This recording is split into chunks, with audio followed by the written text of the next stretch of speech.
Mathew Ward message, World Events Unfolding. Channel, Suzanne Ward. With loving greetings from all souls at this station, this is Mathew. Please tell us the truth.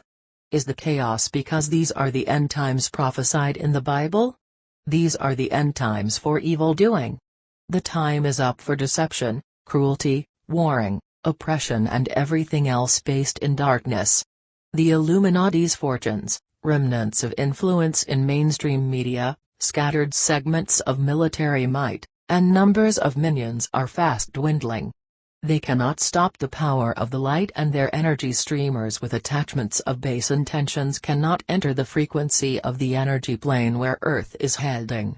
All the Dark Ones can do is keep trying to create fear as the violence and destruction they had set in motion runs out its course. And with that, a long era of darkness on the planet will come to an end. Every country in your world is experiencing some measure of confusion and upheaval. With evolution nipping at the heels of revolution, an astronomical revolution ! Chaos is unavoidable, and so is the emergence of truths. There are too many variables for us to know when truths and major changes in the world's economic system will start coming forth, and whether there may be outages in power and communication, but the intensifying commotion in Earth's energy field of potential signifies that the time is not far off. We suggest having on hand 2 or 3 weeks' supply of food and water for family and pets, flashlights and other emergency essentials.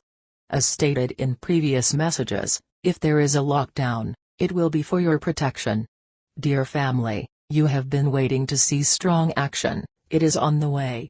Simply keep focusing on love, peace and harmony, and know that ever-rising vibrations are fortifying all undertakings with godly intentions.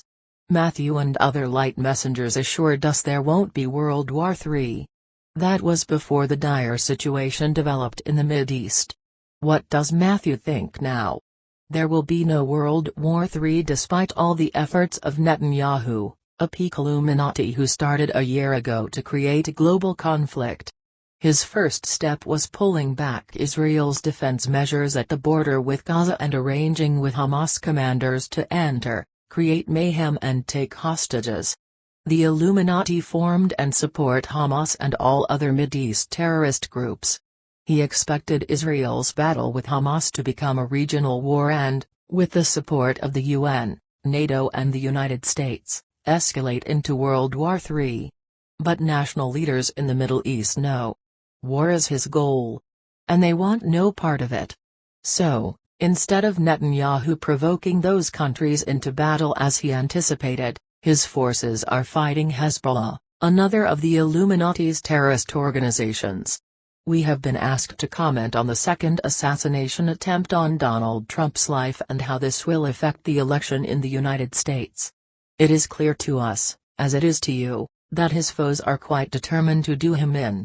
The last 2 failed attempts are the only ones publicized. The first of numerous others came when he decided to enter the 2016 presidential race.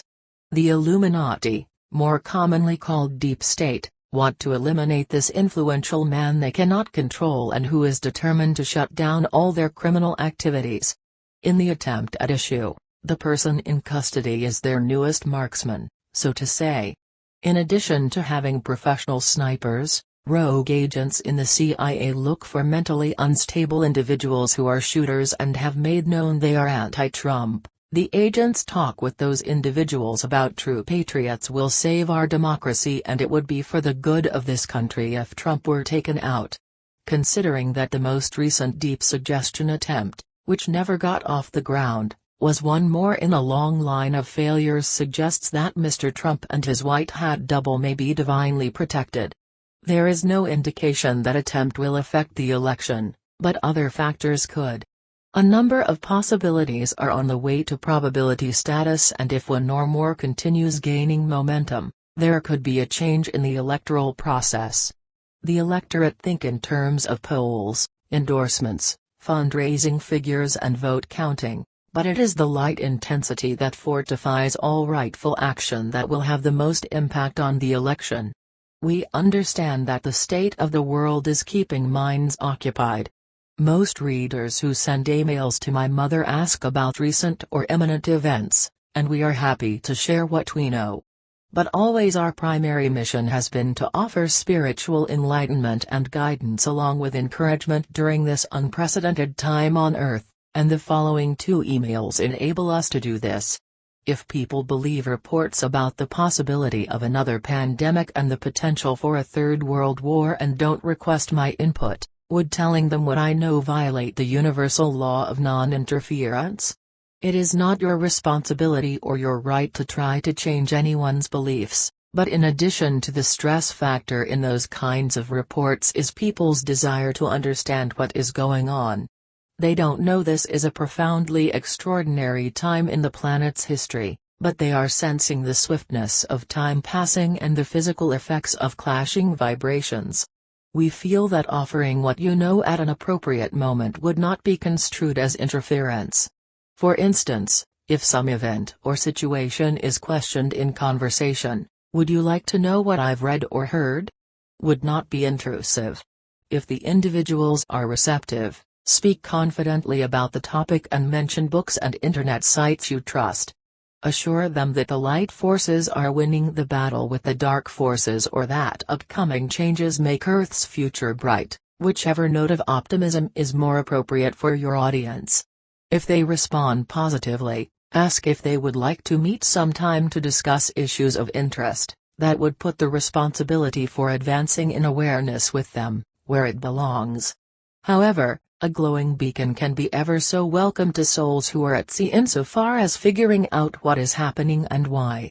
Your world is awash with deliberate deceit, misperceptions and assumptions. Truth and clarification are greatly needed. Yes indeed, beloved brothers and sisters, please do offer what you know to whoever is receptive. Don't be discouraged when individuals are not. Some people do not want their beliefs upended under any circumstances. I don't see how my soul can be intricately connected to the souls of evil people. I do not feel any responsibility at all for what they do. If I reincarnate, can I come back with no strings attached? Dear one, you do not have a soul, you are a soul. You have a body so you can experience life in a physical world, but you are not that body, you are the heartstrings and mind working within it.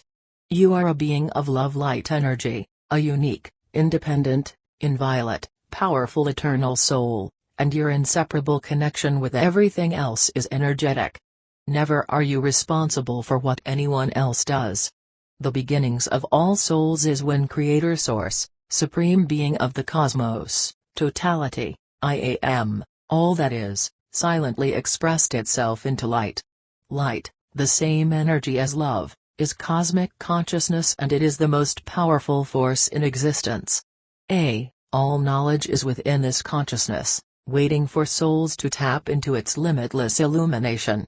All discoveries, inventions and innovations to date have come from this consciousness via individuals' inspirations and endeavors or maybe response to nudging by their spirit guides.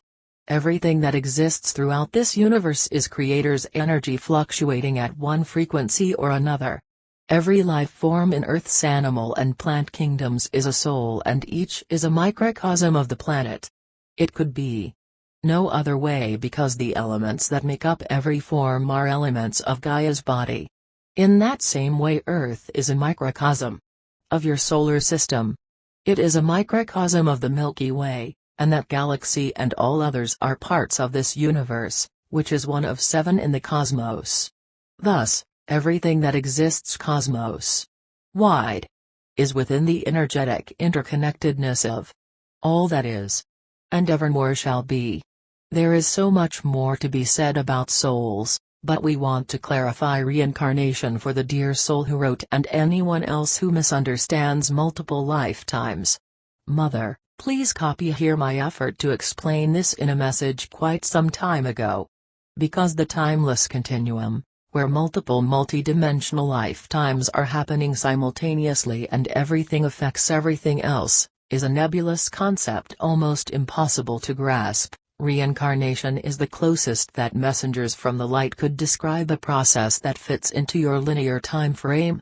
But it is not that Albert Einstein, say, reincarnates as this or that person, and I'll do my best to explain the reality.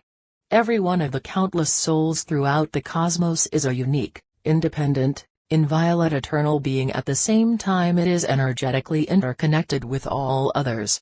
The beginning of every soul was the instant Creator let burst forth its love-light self, the Big Bang, and everything in existence is co-created by souls using Creator's energy to put their ideas into motion and form.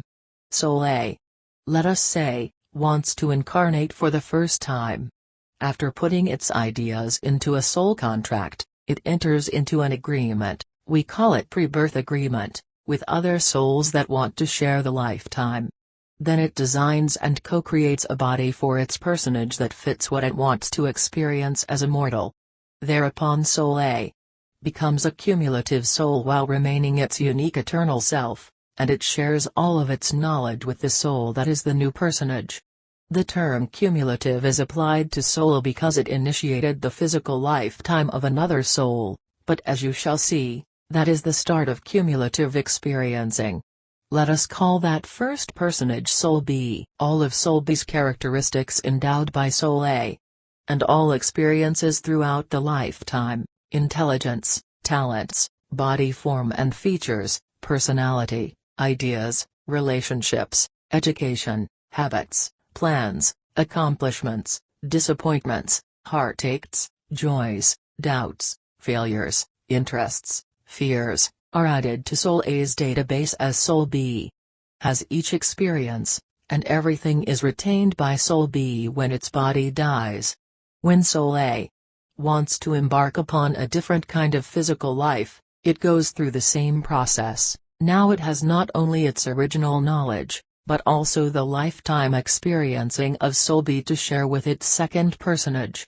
When Soul B wants to put into motion its own ideas, it makes a soul contract and so forth. Like Soul A, it remains a unique soul self while sharing its knowledge, from personal experiencing and that which was endowed by Soul A, with the soul that is its first personage. Soul A and Soul B. One grow in experience, knowledge and wisdom with each of their personages, each of whom is a unique, independent, inviolate eternal soul, and the composite is a force field of diverse, interconnected lifetimes that grows with new personages wherever they are throughout the universe. Souls choose contract provisions to fill gaps or strengthen areas of cumulative experiencing to balance all of the lifetimes. Thus, an ever-expanding storehouse of awareness is available to all souls in the lineage. Evolvement comes as personages consciously tap into that storehouse, so it's not learning anew, but rather a process of self-discovery, remembering what is known at soul level from the beginning. And, just as you are living in this moment, so are all the beings you think of as your past or future lives. You and all of those other unique souls are living in the now of the continuum. From my lifetimes in third-density civilizations, I know how difficult it is trying to understand something for which there is no conscious frame of reference, and my explanation may have added confusion rather than clarification about multiple multidimensional lifetimes. So, please know that everything I described happens simply and divinely, as someday you shall see for yourselves, again. Excerpt from February 3, 2014 message. Thank you, Mother. All light beings in this universe honor you and support you with unconditional love throughout your journey in dedicated service to Gaia. Love and peace. Suzanne Ward.